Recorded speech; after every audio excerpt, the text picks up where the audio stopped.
Good morning, everyone! Yay! Yes! Audio Jungle.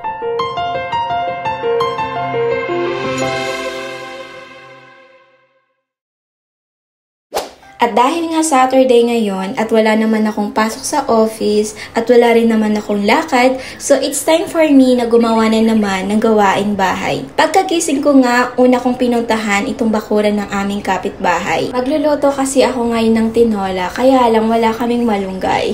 Kaya laking pasalamat ko nang lumabas ako, sakto walang tao itong aming kapitbahay. What? Friendship pala namin itong aming kapitbahay. Kaya sabi niya, kung gusto daw namin kumuha ng malunggay, kukuha lang daw kami. Pagdating ko nga dito sa bahay, hinugasan ko agad itong aming kaldero. Hindi ko lang alam kung kami lang ba or kayo din. Na sa tuwing magluluto kayo ng tinolang manok, nilalagan nyo muna bago nyo siya gigisahin. Kasi kami, ganun yung ginagawa namin. Para syempre, diba, mawala mo na yung lansa ng manok bago mo siya gigisahin. Since done na tayo maglinis ng ating kaldero at malinis na siya, kukunin na naman natin itong ating manok dito sa ref para ilalaga na natin siya. Diba? Ang dami naming stocks kasi ayaw naming nauubusan. Kaya dami nga pala naming stocks kasi once a month kami kung mamamalengke para time saver din siya. So, bali ang pinapamalengke lang naman namin is yung mga pork at chicken, basta yung mga meat lang. Yun lang yung ini-stock namin. Pero yung mga gulay-gulay namin, gulay fruits, ganun, ibinibili namin siya every other day. At balik na nga tayo dito sa aking niloloto at kung mapapansin nyo, nilalagyan ko na siya ng water at isasalang na natin siya dito sa ating mahiwagang kalan.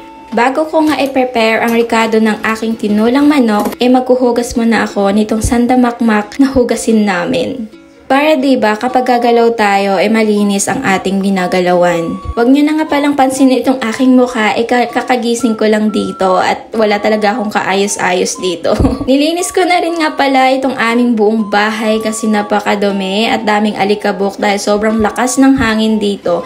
Ewan ko lang ba kung sa amin lang malakas ang hangin or sa inyo din. Since done na akong maglinis ng aming bahay, kukunin ko na itong aming ricado dito sa ref. So una kong kinuha itong sayote. Hindi ko lang alam kung ako lang ba or kayo din na sa tuwing maghihiwa or magbabalat nitong sayote, ginaganito ko muna siya. Hinihiwaan ko muna siya sa dulong part, tapos ginaganyan ko siya, minamassage ko silang dalawa. Kasi ayaw ko kasi na nagbabalat talaga ng sayote. Gawa na yung katas nito, kumakapit sa balat or sa kamay natin, 'di ba? Pero guys, tingnan nyo yung technique na yan. Kapag ginawa nyo yan, wala talagang kumakapit sa kamay nyo na katas niya. And tama na ang chika. And ito na ang ating sayote. Ayan, nilagay ko lang muna siya dito sa aming planggana. Uhugasan muna natin siya para mamaya malinis na siya. Huwag nyo na din pansinin ang aking kuko dahil sira-sira na nga aking cutics. Yaan nyo, magpapalinis ako. See, ang ating malunggay, napakaganda at fresh na fresh from kapitbahay. Kaya masarap talaga pag may kapitbahay tayong mahilig magtanim ng mga gulay, 'di ba? Bukod sa nakakalibre tayo ng gulay, fresh yung gulay na kakainin natin, 'di ba? Yun nga lang, dapat hindi mo kami magiging kapitbahay. Again, tama na ang chika, balik na tayo sa aking ginagawa. So, ito na ang ating gagamitin.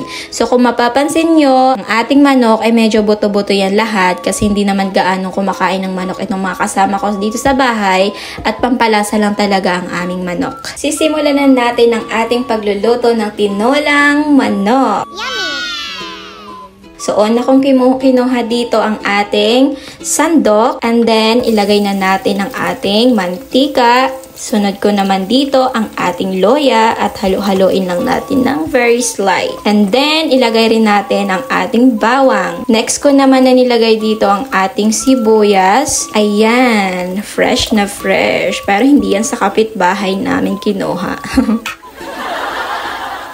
Halo-haloin lang natin siya ng very slight lang. And then, isunod naman natin dito ang ating manok na buto-buto lang siya para mas malasa, mas malinamnam, 'di ba?